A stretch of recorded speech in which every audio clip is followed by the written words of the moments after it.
give the African Experience. Welcome to the show. This is the first live show of the year 2000. I'd like to thank God and my friends for helping me keep this show on the air, and every week coming to you almost as live as often. And you just saw this is Kwanzaa at Dr. Clark House. Our guests today are Dr. Benjamin Yakahana, and Professor James Small. Dr. Jeffries is en route. Perhaps he'll get here in time. But the topic today, the truth about African history. Now, we profiled Dr. Clark because he was the pioneer in bringing us the truth, which Dr. Ben, he was your soul brother and colleague and revealer of the truth about African history. Now, the subject matter we wanted to talk about was Skip Gates. Henry Gates, right? Henry Louis Gates. And again, Skip is the pet name in there. Yeah, he's Harvard. being African. Yeah. Skipped being African. But the contradictions, or what he conveniently left out in his series on Africa, which is I've often complained to you about what's depicted on television and whose side of the story you really see. And this is a classic example which you see the slave master's view of Africa. Now, my colleagues here have taught me about the African history, so I'll leave it to them to point out the contradictions or what Mr. Gates conveniently left out. Yes, I think that what Gates left out is so much of what he don't know at all. The whole thing about North Africa, when North Africa was black, when Libya was Lagos, when Southwest Africa, which he calls North Africa, which before the Arabs got there, was Kart Hadas, K-H-A-R-T, and another word, H-A-D-D-A-S. He didn't know that. He should have read a book called African Glory by J.C. DeGraff Johnson, and he would have a little touch, not much, a little touch of introduction. And J.C. DeGraff Johnson, believe it or not, was a Ghanaian with that name. That name will try to fool you. Then he needed to examine Manetho's work. Long before Manetho. He was an African writer before anything in Greece. Greece didn't exist. Give us a time. Manetho goes about 3,000 BC. 3,000 BC. 3,000 BC. What was happening in Europe in 3,000 BC? Nothing. Nothing. Squabbling in the caves is a room. And the she-wolf didn't make anybody... Now, Europeans were in caves at this time. Oh, yeah. 3,000 BC. That time, even Rome, they didn't have the she-wolf. They said that they came from... So when Europeans were in the caves, what was happening in Africa? Well, in Africa, you had writing, the Medunita, the language, the building of the pyramid. That comes even before that. The pyramid. You had... They're saying the pyramids were built 50,000 BC. Well, that's a little stretch of the imagination. I can't go. I can't go there. Yeah, that's a crazy Euro. That's Euro. No, that came from Reverend Valentine. He's a European. The European Theosophic Society. He may not look European, but he thinks European. We don't go for this new set of figures that they're coming up with without anything to back it and just anything he feel like saying. We don't deal with that. Well, we do know for a fact 3,000 BC. Oh yes. They were building pyramids, and they had built pyramids prior to that, and they were built. The first civilized. The first pyramid we have record. You see, I got to go by record. The first pyramid is the step pyramid at Saqqara. There is no pyramid built before then that we are, or That was anybody you The know. seven-step pyramid by Imhotep? Nobody else before that. Okay. Okay, and then that was the third dynasty, that when that pyramid was built. Then a series of pyramids was built at Saqqara before they built the pyramids at Giza, the largest pyramid, the step pyramid. I mean, the what they call true pyramid, the pyramid of Khufu, Pharaoh Khufu. Give us a time reference again. That's about 2000 BC. Okay. And Again, what were they doing in Europe? Nothing. I am still saying nothing. I can't. When I speak to you, the best they can say, somewhere in Europe they were the Greeks, but they can't tell me. There is no date. For instance, when I speak of a period when Socrates claimed to have had something learned from the Egyptian, I can't give you a date. I can estimate. They can't give you a date. They estimate it. Okay. So I'm saying, when we start to write, next time I come back, I see I can bring the second volume of this book, which will be in writing. I'll show you the writing that we did. All right. And I was talking about 3200 BC. Well, the importance of this program that we're talking about is to bring to your attention, to show you what they do with television. Now, you know, as long as I've been on television, I try to bring you my perspective. And I happen to be an African American. So I bring my views of history and the lies that I've uncovered, that I've been taught all my life about the Bible, about history. I discovered through scholars like this that I've been fed European lies. So as a result of this, I bring this important information to you. So I also saw this Channel 13. I'm a great advocate of Channel 13. I've seen some wonderful, I like to get my series on 13, matter of fact, and we tell them the real deal. Because Skip Gates is sponsored by BBC, which is British Broadcasting Company, and which is the what did you call it, Professor Small? The CIA of the British intelligence British network. intelligence. The BBC, the main interest the Brits have right now, what's happening, Europe has formed a single nation called Europa. Okay. This became effective as of January 1. That's the continental European nations, most of them except the broke away from Russia, those Eastern European. But Western Europe has formed a single nation using a single currency, have no natural resources of its own, cannot feed its people, cannot provide for its industry, except that it continues to rape Africa. Britain represents another European nation sitting off of the coast of Europe proper, who has the same situation, do not have any natural resources, cannot properly feed its people, cannot maintain its industry or its technocracy without the rape of the raw material of Africa. Okay. America is in the same boat. Everybody's depending on the capturing the domination control of Africa, its people and its resources. Africans are now raising a fundamental question about this massive debt that they've been put in with the International Monetary Fund and the World Bank, which is an extension of neocolonial economic dominance. And they're now talking about reparations for slavery and colonialism. The British have been... Let's go back and break that down for the public. Because of the period of enslavement of African peoples, Right. when the Europeans were responsible for the murder of close to 300 million Africans, Okay. somewhere between 100 million and 300 million, we don't even know. We're talking about on what period of time? I'm talking about starting in Last 200-300 years? 1440 All right. and working up to what we know the grand 1492, but they were stealing us from Africa in the earlier century, bringing us to Portugal and to Spain earlier than that. Now, Gates, in his series, he makes it sound like the Africans were in cahoots with, or they held, which we've always, there's always a resentment here in America that the Africans sold their brothers. Well, That's what the Europeans told Want us them, to believe. and the Europeans going to continue. Divide and to- conquer. But I asked them, in what language did they negotiate it? Okay. What, who signed papers? What was the signatures? What time did it? Who did it? Who were the people they said did it? Who they told sold them?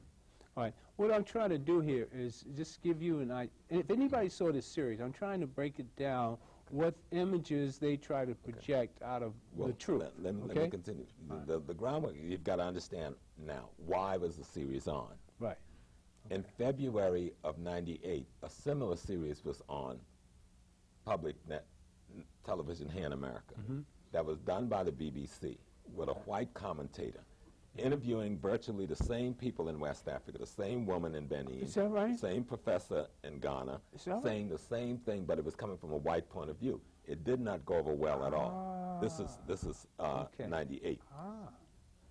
Dr. Clark, myself, Dr. Jeffries, and some others, we were in Manchester, England, when this group with the BBC came to us wanting to know if we would be interviewed by Skip Gates in the other piece that they were trying to do. And to a man, starting with John Clark, everybody says, no way, Jose. Gates was not an African scholar, nor an authority of Africa. Okay. There were many African scholars who could do this, and the BBC needed to go to an African scholar Right. in order to carry out such a project. Okay. Like one of you guys. We heard could've no done. more from them on the subject. But what they seem to be trying to do is to hedge their bet. Abiola, the former president of Nigeria, who was assassinated by the American government while in prison under the general that was trained in America, Obacha, who was also killed probably by the American government. Abiola was trying to raise reparation as a primary instrument to get rid of the debt that Africa has been tricked into by the International Monetary Fund and the World Bank, and to have restored the billions to trillions of dollars that were stolen from Africa in terms of its resources and its people. Also, to have returned to Africa all of its artifacts that fill most of the museums of Europe and America and the American universities. So what the British and the Americans are trying to do is to say, look, we were not to blame for this atrocity. Y'all were to blame, and here's your own historian telling you how you were to blame. So they played a very shrewd game. On one hand, Skip says, oh, look how beautiful Africa is. On the other hand, oh, look how stupid and ugly Africa is. So he goes to East Africa. He does not deal significantly with Arab or Persian slave trading at all. Doesn't have any historical context in which he puts it in. Then he takes two kids and talking about their lineage and tried to make a fool out of them and a joke of these kids saying that they were tracing their lineage back through to these Arabs. Just as he traced his lineage back through his white grandfather from England. Now, he doesn't see that as being an abusive thing, but he does it. I'm sure he interviewed 20 other people who said the opposite. So why wasn't both sides shown and then a historical explanation given for what brainwashing and mind control and colonialism and neocolonialism is all about? What is post-slavery trauma syndrome and why we were getting this reaction? But instead, he created a whole confusion on the east coast of Africa, never really dealing with the authentic African history. He came down from Sudan, played with the ancient Nubia civilization, spent more time in the desert chasing some truck than he spent talking about the great civilization of Nubia. But you can't deal with Nubia and leave Egypt into the hands of the invaders. The Arabs in Egypt, who we now call Egyptian, these are basically Turks, Eastern European people from Bosnia, Serbia, Macedonia, who came in as mercenaries of the Turks from the 8th century, especially after the 11th century. These are not the inhabitants of ancient Egypt. The people in that one village he went to, who he tried to make a political joke of with the women not wanting to talk, the Nubians, they're the original inhabitants of Egypt.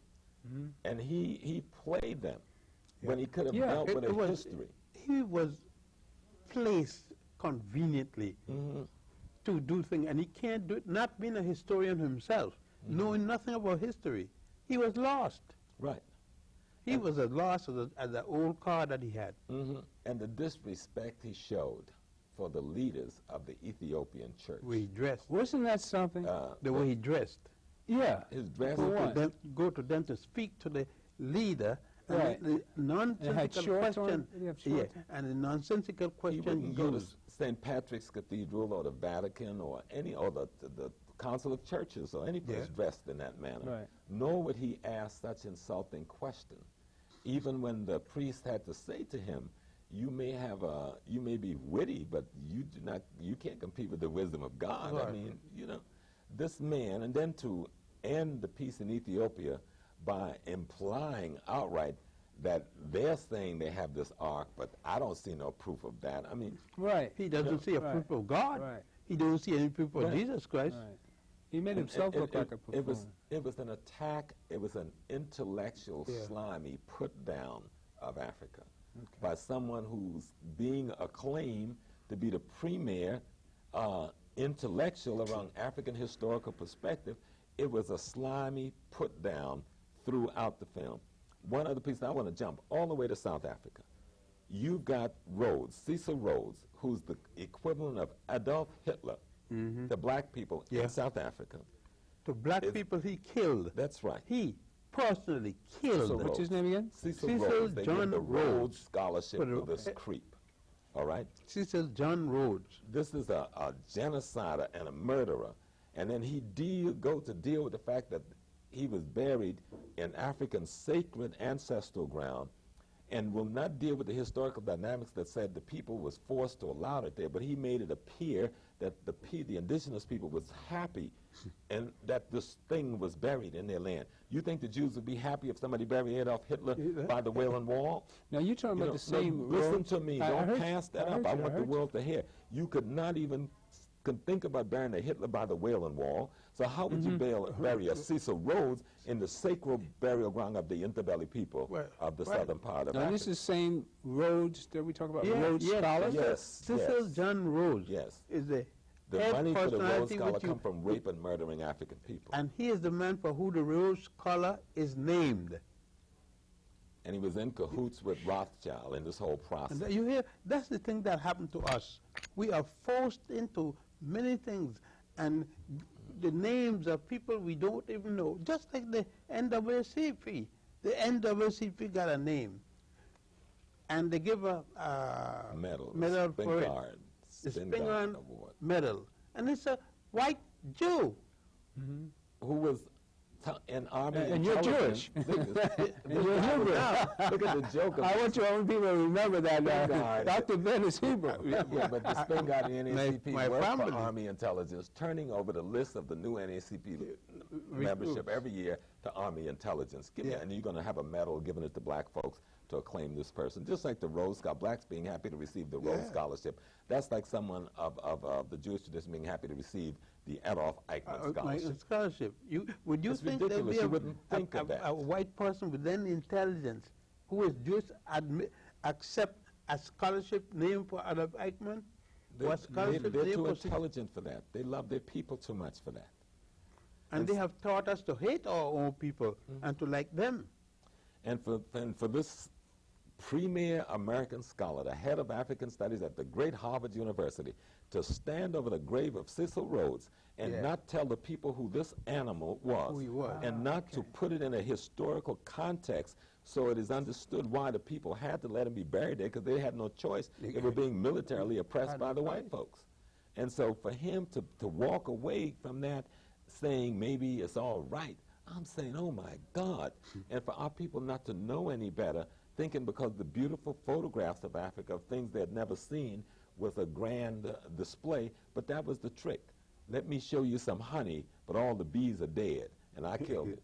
That's kind of what this deal was. Then when he gets to Ghana, and he's going to say the Ashanti sold us into slavery, a whole nation of people. He doesn't deal with slavery. When did slavery start and when the Ashanti was forced? They had nothing else they could do.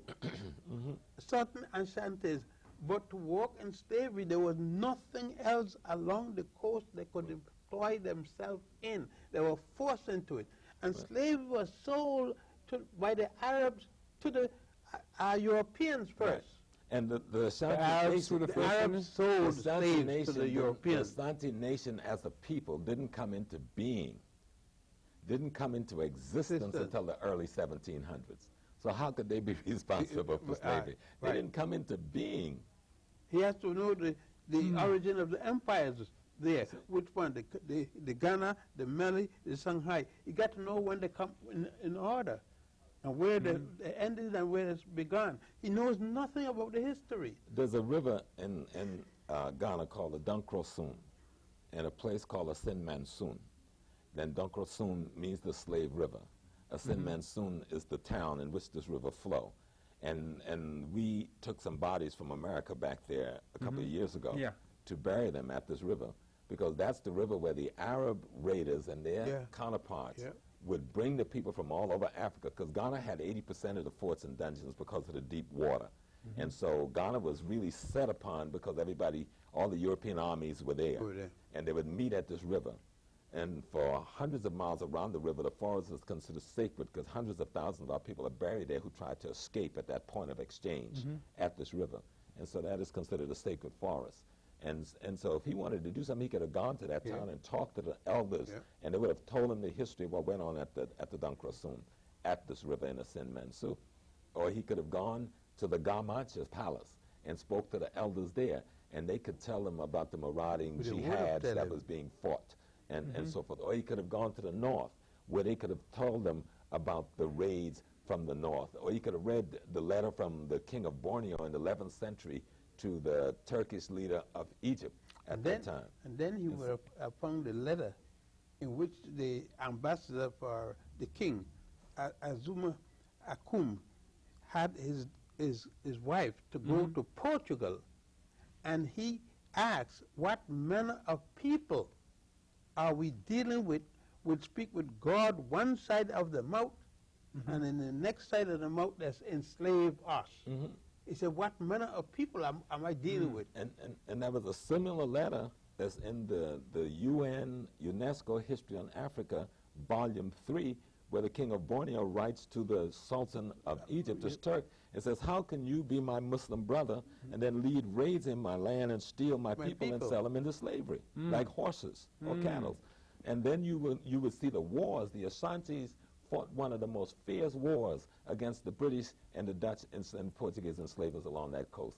They fought so valiantly that at one point they captured Elmina itself and took the fort from the white folks. It took back the white from the British. The people of Winneba fought and took that fort. The people of Axum fought and took that fort. He didn't say nothing about the many wars. I don't know.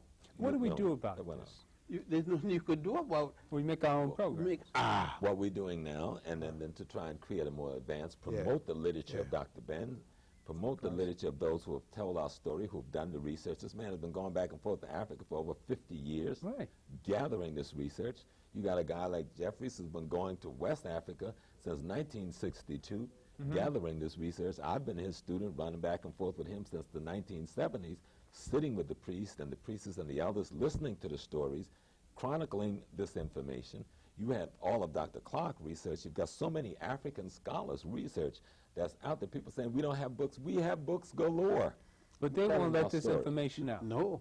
That's basically what it is. They will not invite us to come, and those of us who are on there and try to be African, they fire. Or like Gary Bird, they mistreat him.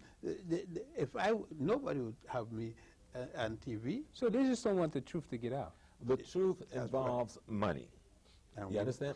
If you want to control the raw material of Africa, which is 80% of the raw material of the world is in Africa, then you've got to control the Africans. AIDS was a part of that process. You understand? You inflict AIDS on the population, and then you do what America and the others just yesterday at the UN decided to do. Now we'll come in with our medicine and our technology, and we'll make you all better. So now you give us access. No, they don't want to kill them all off. They want to make them a managed population. Employ them. Same thing Rockefeller did over here with his cohorts with methadone. Okay, that Rockefeller family is the only one that can make this methadone. They take methadone, which is a worse drug than heroin, harder to kick than heroin, cause more damage to the body than heroin, and hook people on methadone and make it a legal state junkie management process. And that's the same stuff they're doing in Africa, okay? So that they can control the population, thus control the raw materials. And so it's genocide that's more classic than anything Hitler ever did. Cold-blooded genocide that's managed with the media to look like something else. It's ethnic cleansing. It's ethnic cleansing at its worst. Ethnic And cleansing. they first feel that the AIDS into the homosexual population in North America and Europe, because to them that was an expendable part of their population. So when this thing was heaped on the black folks, it wouldn't look like it was something that was just a black thing. But the population in their community that they fielded it in was a population they saw as being expendable for them. Okay. And some of us spoke about this 20 years ago. They didn't realize how big This the thing would get. population. They thought it was just A handful. the men, but they now find out that the woman, the homosexual is bad. Rome and Greek is alive and well in America. What about the women who then you look at everything is okay? Now you find women. There are more women who going with women than men who go with men. It's a deep thing because they've lived such a fantasy about what America is and Western civilization is that they've bought their own lies about their reality. And that lie is unfolding. Africa must defend herself and her integrity, but you can only defend your integrity if you know your history. And if you know your history, you must then be instructed and informed by your ancestry. That's why Kabila, they're forming a unit Congo. in Congo. Right. And they're saying to America and everybody else, we don't want your money. That's right. We got our natural resources, and we will decide who we're going to trade with. And they should be trading with African Americans. But some of us need to be straightened up. African American can't trade because some of us are like Gates. all of us, Professor Gates, is it Dr. Gates? Who want to do this, got to go to business under a white man. See, what we need to really be very frank about doing is to our young people, we need to prepare their minds with the history and the culture, help them gain the skills necessary, and put their butts on the planes and send them home. I'm meeting with mine now, and I'm telling them, I didn't bring y'all in the world to stay in America. I'm going to be dead in some few years. I did not bring y'all in the world to better this place or make it anything more than what it is. Get your butt on a plane, go home to Africa, do the service, learn the language. But first you got to learn the history. You got to learn the culture, and you've got to make a commitment for eternity, a commitment for eternity that you're going to see to the survival of this race. Right. That's bottom line. You don't have to apologize to nobody for that. You don't have to give an explanation to nobody for that. Every species in nature strive for its perpetuation and its survival. And we have been conditioned so that we aspire to see another species survive and perpetuated by our efforts rather than ourselves. Right. And coming back to Mr. Gates, to present Africa in a denigrating, put-down way. Another example, when he got to Mali, and you had the griot dancing, that was so demeaning and so denigrating what he did there in his commentary, making a joke, if I give her enough money, she'll sing for me forever. That process, you know what happened a week later, and you should try to get this, Winston, the Travel Channel had Danny Glover on, doing a sojourn from Ghana to Timbuktu. Glover handled the whole process with such dignity, and he also had a griot dancing, but he told the history of the griot. He brought in the dancing to show what cultural phenomena and historical experience the griot tradition is hooked up to. He got out there and danced with the griot and drummed with them. And then when Gates went to the Dogon people, he was doing a put down and making a joke of them. Glover went to the same people, explained their culture, explained the preservation of their history, explained their religion. Listen, there is so much positive that could have been done. You understand? Then he gets to Timbuktu, on the chapter on Timbuktu, spends 10 minutes dealing with Timbuktu in the books. Don't know Timbuktu. He could have, if he was serious about Timbuktu, he could have spent the entire hour dealing with Dr. Clark's work, talking about Ahmad Baba, talking about the history. One right alone, if he dealt with Ahmad Baba works, he wouldn't have to talk about things. They're going to translate in the American way. You tell me that racism in the United States is going to come out as what? Yeah. And if you wanted to use some old Arab writers, Ibn Khaldun, philosophy of history, what, that's 10th century, 12th century. Right. He was the head of the educational system in Education. Egypt for one point, and then in Spain at another point under the He Moors, went all the way and to, came to down all, to all the way Timbuktu. to India. And he writes about it, an enormous work. Or you could look at an 8th century writer, Jahiz, who wrote 9 books. And one of his books is called The Superiority of the Black Race Over the White. You heard, You know? you automatically think of Arabs. But these are These all are black people. people. You These are all think black of all Arabs. Not black Arab, black folks who have They have Arabic the name, Arab names. You understand? So there is a history there that we've been trying to talk about for years, teaching about in our classrooms. The media know about this. You can go to ABC's archive, NBC archive. All of this material is there. There. They have tapes on every African language. They have script on every African language. Again, bring it out. Make it very clear to the people out there. Now, I want you to listen to this. Now, this is one reason why I'm on television myself, because I've been. Now, I looked at this program, and the little I know about African history, I said, wait a minute, no, that's not right. I mean, why is he doing it like this? And I love public access, and I love Channel 13. But you see what happens when it gets into the wrong hands? You get nothing but lies. Right. Yeah. And if Make Winston- one number. It don't care what the name of the station, who is the station. Right. If it's based upon lies, just lie. Right.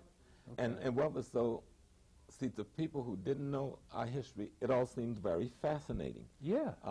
I was down at the Kwanzaa Festival working with the Ghana Airways, passing out flyers, and an elder African-American sister came over to our table, and she looked at the book of the king of kings in Ghana, the Asantehene, and she threw it back down and says, "He sold me in slavery," and walked away and wouldn't listen to nothing. Because she had seen this Gates speech. This was a few weeks ago. There you go. And so it had its effect with certain people who, who need to rationalize. Yeah, I got a little angry myself.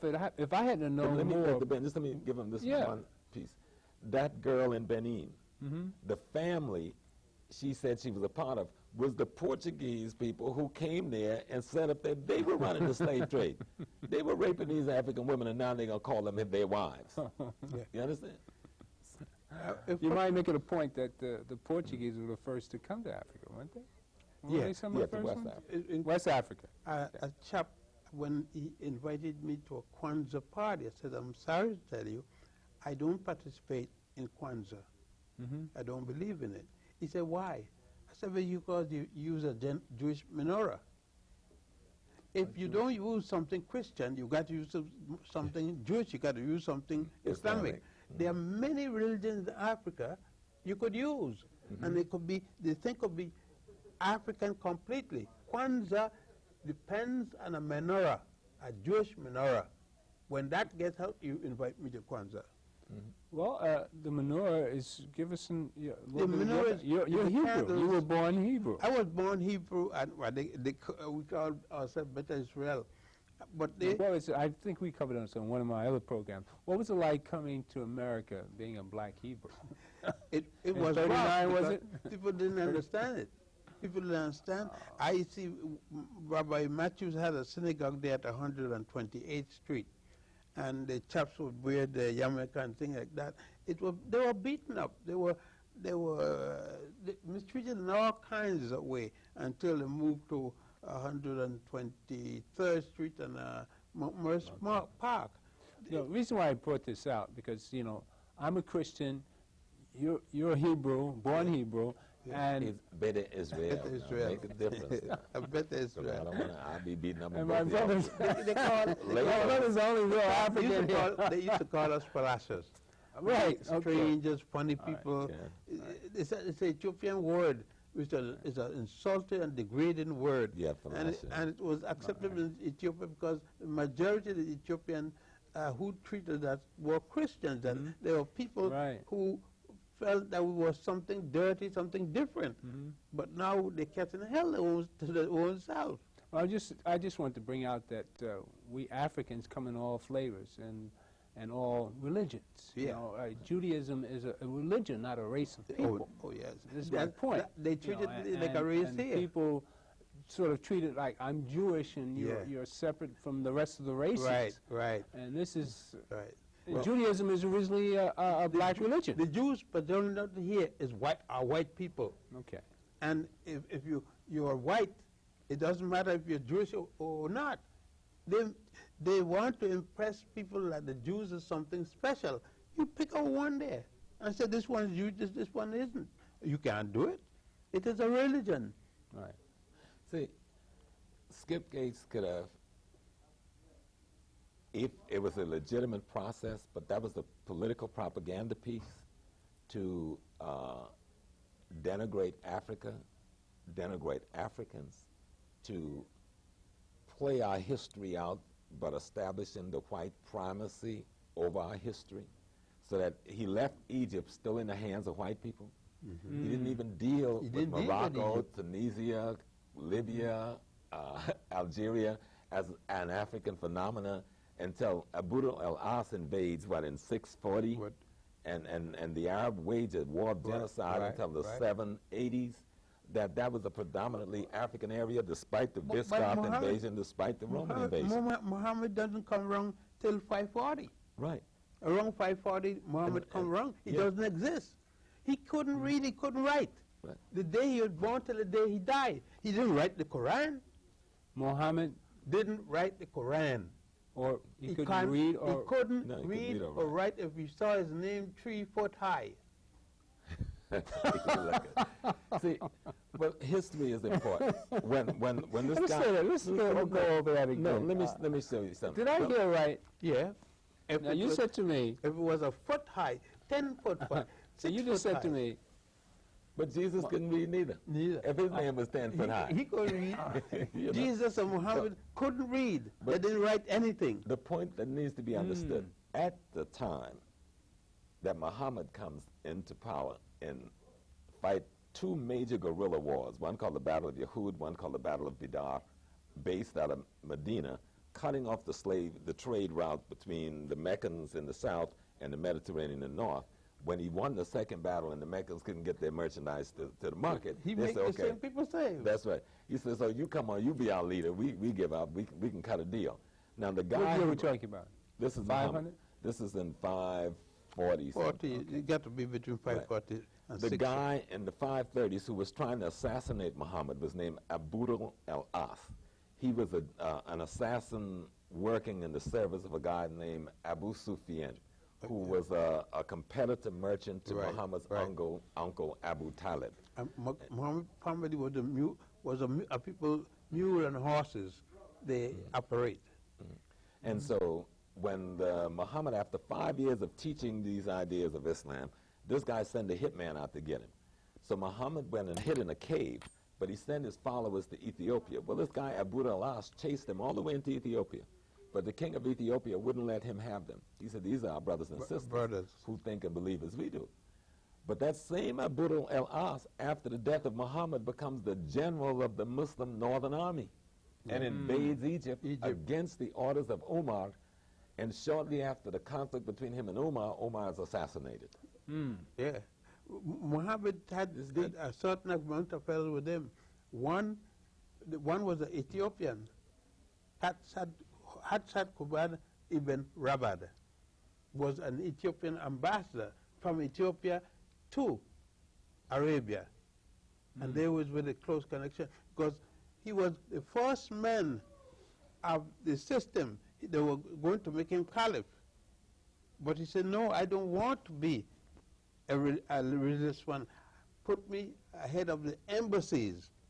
When 3 men, the 3 top men of Islam, said, make Hassad Kobad the caliph, said, no, I want to stay just the head of the embassies. And he died as the head of the embassies. And this invasion that Abu al-As leads lasts for 10 years, and he sieges the Roman garrison, who's the colonial occupier of North Africa, and is oppressing the black people in the Nile Valley, along with their Greek descendants who was left behind, because once the Roman come in, the Greeks couldn't go home. They joined up with the Romans.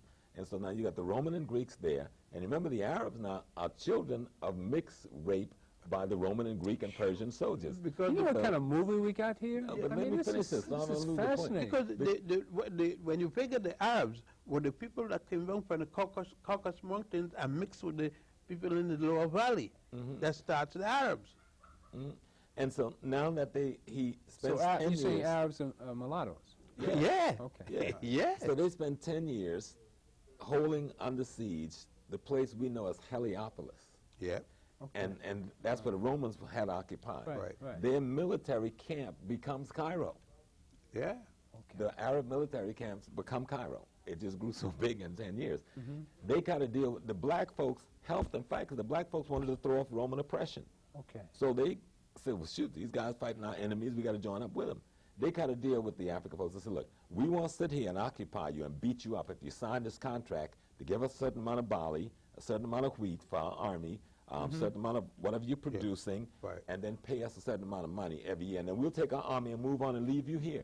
Only thing your leadership have to do is profess to be Muslim, Yeah. to agree to take the oath of Islam. That's how Muhammad Ali and all those fellows You understand? who came from Albania, they were Christians in Albania. Who are now running And they Egypt and we convert- call them Arabs. Yeah, they were Christians in Albania and converted Where do you themselves. find out all this information? But My see, goodness. the people we see in Albania, Serbia, Bosnia, all those people, those are the people who are in Egypt. They came there as mercenaries of the Turks Right. and took over from the Turks. Well, we covered this last week. You know, I had an old show on last week, and we talked a little bit about But I didn't mean to go that far back, but I wanted to deal with Skip Gates. He could have dealt with the history of Egypt and how this present population got there and why this present population is not the indigenous population that built the Egyptian system, civilization, and data is there for him to look at. If he knew what we're talking about today, he would speak quite differently, but he didn't know it. You got to give him credit. He couldn't His know any of his this information, ignorance, right? His ignorance is Well, so why poor wouldn't he? that he had to. All right, why wouldn't he refer to the truth? He Because can't. he's getting He paid doesn't know good it. money not to. Good money. I would. Good All money. right. He Now, what refers kind to of money? himself do you- as an academic entrepreneur. Yeah. Okay. And that tells you He his cut a story deal. right there. He cut the deal. Yeah. to And, tell and lies. people have cut deal all through the history. The things he was accusing the Asantis of, that's the things he's guilty of. All right, you know what I want? I want a sponsor out there that would sponsor a program where I can get these guys ideas. And I can produce and film it and everything. How much money do you think we need to tell the truth? To Well, go out and that's your undo job. what You did a research. No, you documentation. guys gonna never- write the script, and I've I'll just never- do the film. I'll just come with my camera. No, but I've you never know been the with- technology I it do- needs to I've do never to, been to, in the do, to financial write out, end of to TV. write such a thing out, write it out, script it Yeah. out, and then do the budget for it. Yeah, because those of us will be I know prepared to nothing work about with the Okay. project. Finance. But let's come back and bring it back up to date. Skip Gates and the people who sponsored him was fighting a war to try and undo the decades of black studies, the decades of the writings of Dr. Ben, the decades of the writings and lecture of Yeah, Dr. Clark. it's- The impact of those things on our general population is what this was an attempt to use mass media to subvert and to reverse. They, in some case, may have influenced some people who feel comfortable with the status quo or want an excuse to continue accepting of the status quo. You got to protect the color. Yeah. They're so light. And their lightness, they can't say they're black. Right. And this helped them to protect the color. Right, and that's straight up what it is. And we got to be very clear. We are Africans. Any good Christian who said he's down with God got to say, well, if God made you an African, then that's what you should be. And that should be the integrity in which you maintain and the dignity of which you uphold. Anybody who tells me they are Christians or Muslim or this and cannot uphold the integrity of Africanness, whether we use that word or use a Kibolan, which is an older word or one of the more ancient words, we know we are talking about the black-skinned, nappy-head people. If you cannot uphold the integrity of that history and that culture and say you're talking about God, then I got to call you a liar and That's call you a right. religion, That's nothing right. worth discussing. That's right. You understand what I'm saying? Because at the fundamental essence of anybody's religion is that It's you're supposed to be truth. about truth. Of course. And so if Because- you're not about that, because To you're not thyself be true. When you're talking about Christianity, you're talking about the first Christian church, state church, Is Ethiopia. is Ethiopia with Azania, King Azania. Right. He What year convert- return? 320, 340. He converted. BC. No, the Christian era. AD. He converted his people in the government. He converted them to Christian and made the first Christian church belonging to the state. It became the first state church. His name again? Azania, Xenia. Emperor Azania. Emperor Xenia. I mean, it is so, and there's a good book, and I forgot who the author is, called Christianity in Early Africa, and it deals with the history of that king in Ethiopia. I was just looking at it yesterday. But I need to do your book list, Winston, a bibliography of some of this. Well, you guys got to come back for Black History Month, right? Oh, yeah. Oh, we'll be happy to. But let's just summarize Gates, and then we can talk about something else a little more important. Gates was an attempt by the same people Mary Lefkowitz type. Mary Lefkowitz was financed by the same people that financed Gates, and others. Who's Mary Lefkowitz? A woman who attacked me and my work and wrote a book called... That was years ago. No. Only a couple of years, last year. Oh, 2 years ago. And she wrote in the Okay. Wall Street Journal, and she said that I didn't do anything on my books, and she wrote a little book, if you want to call it that, Garbage. called Out of Africa. She didn't know that the Greeks got their whole education from Egypt, that they tried to become Right. Egyptians, Right. and they tried to become, Yeah. and they make a failure at it. And when she said she can't find nothing that came out of Africa, well, she can't find it because she doesn't know it. She Right. don't know it that come out of Greece. Oh, we went over this before. All you have to do Herodotus. is read Herodotus. Yes, or Herodotus Diodorus of himself. Sicily, Right. or Strabo, the historian, or any number, And even they all Aristotle. talk about the great, know. they talk about the great They were the men best. in Africa. Yeah, but her, the guy that wrote Black Athena, the other European, Bonnell. wrote a scathing attack and critique of her work Of her that's work. on the internet, about 40 pages, just a magnificent critique. And He his looks at the grandfather had come to Egypt. He was one of the Egyptian tomb robbers. So there's an enormous body of literature out here on the tradition of the Africanness of Egypt. There's an enormous body of, it's ironic that Gates would do a piece on Nubia for the BBC when in the British Museum in London, one of the largest Nubian collection in the world. You know what the second largest collection is? At Harvard University. The material they took out when they were building the Aswan Dam, and they invited these universities there to do the dig. Okay. Harvard have an enormous, they got it all in the basement. They put a little bit on display a few years ago. The other places, the Oriental This is available to Institute, Gates to look at. of course. The Oriental Institute in Chicago also has an enormous amount of the Nubian historical data and archaeological materials. And They bought it, right? right, They bought it. they stole all of this stuff. They got the right to it by property. They negotiate and bought it, right? And If you do the same thing they'd put you in jail for stealing. perpetuity.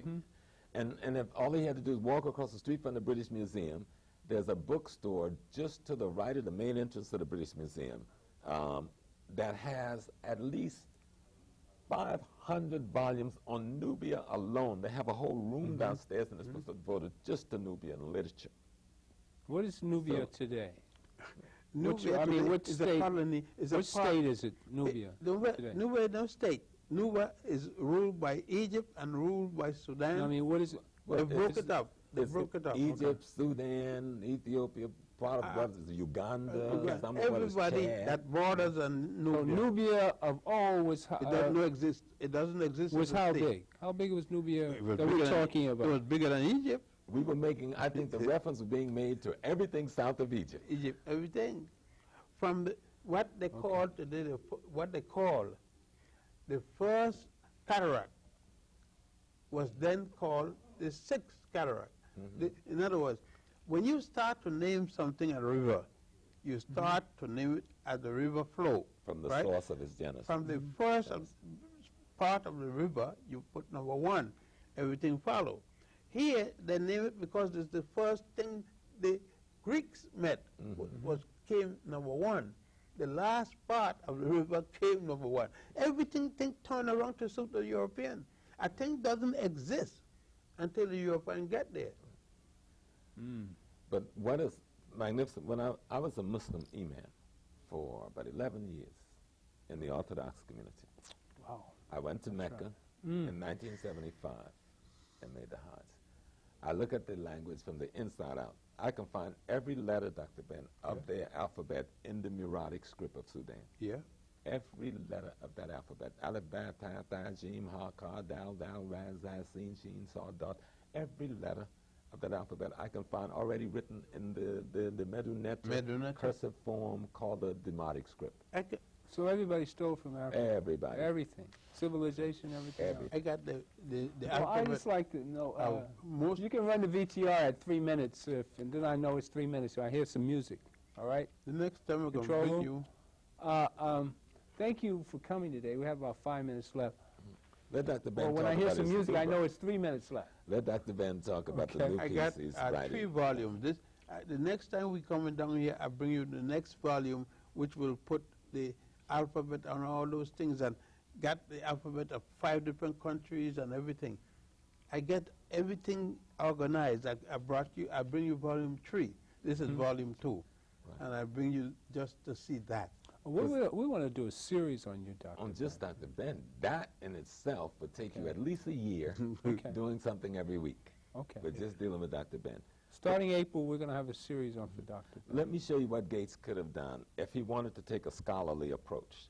He could have gone and stopped with ancient Egypt, and he could have taken photographs of the pharaohs going from the 11th dynasty on down, and you would see these are all stories. You can start it at the 25th dynasty going. You see, except for the Greek invasion and Roman invasion, you're seeing all of these African, overtly obvious African figures ruling Egypt. Right. He could have looked at the fact that Egypt itself produced 3 language systems. He could have looked in Ethiopia and see you had Giz, Amharic, and 3 to 4 language system, written language system. Yeah. This is before any European language system. He could have seen the Muradic script already written in That's Sudan. I bring you language writing, system. show you different Right. writing, and So- wrong the age when they Right. start. Before Rome or Greece, he could have pointed out to the world there's at least 12 to 15 written scripts of African linguistic systems. Before there was one in Europe. That's right. Before even Egypt was built, he could have looked at Nubia and looked at that incense burner Right, and see right. that they already had religion, they already had a savior god in Horus, Right. already had an immaculate conception, already had 2 souls. a pharaoh. And the concept of 2 souls, the ka and the ba. 2 souls. You have when you know when you die, you have a soul. It's supposed to be. We had 2 souls, the ka and the ba. And let me tell you something beautiful. The Ka and the Ba, I always make a joke about this. When the Ka and the Ba at death, when the Ka and the Ba joined, you became a temple of the all-creating force. Well, if you go to Mecca, the Kaaba is called Kaaba the is house one. of God. When it is one, it's called Yeah. house of God. They So you see adapted. the concept, Adapted. the principles of ancient Egypt everywhere. The 10th commandment, he could have pointed out that the 10th commandment of Moses, you could find in the 42 negative confessions of the ancient Egyptians. And I got all that I got, where I put the numbers in one to the other. So you see the comparison, what they took out of the African work. And you could look at the book of Proverbs in the Bible. He could have looked at many of the ancient writing and found most of the Proverbs, most of the Psalms already being written and recited. He could have I'd write the script for all this. You guys participate in this? We'd be happy to Long participate ago. in it. We're going to start a series on the Yeah. truth about African Yes. history. But just showing what could have been said. Okay. And when he talked about the slave trade, he could have talked about the wars. When he talked about Sudan, he could have talked about what was the problem. Why was the white Arab Muslims fighting against Muhammad Ahmed, the black Sudan Muslim?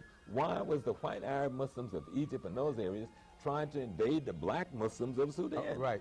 You know? And why is it that you got one group of Muslims in Iraq, those that pledge themselves, and they I think we got about a minute left. Why don't you run the titles and give us our closing song? Thank you for coming. This hasn't just started. It's just a new year. I'd like to thank my guests, Dr. Ben and Professor Small, and you will see us again very, very shortly on the Winston Gilchrist Show. We're going to close with Dr. Clark's. Yeah, and just that Memorial. Africa is eternal.